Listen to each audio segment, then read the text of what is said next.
10 kilomeetrit on terve.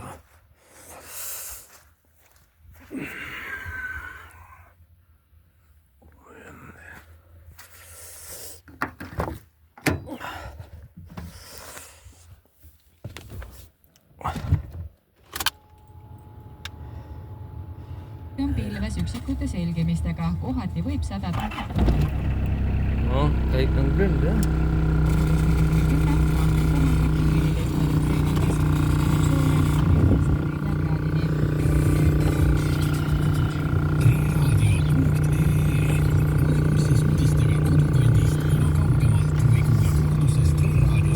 Vist läheb minema.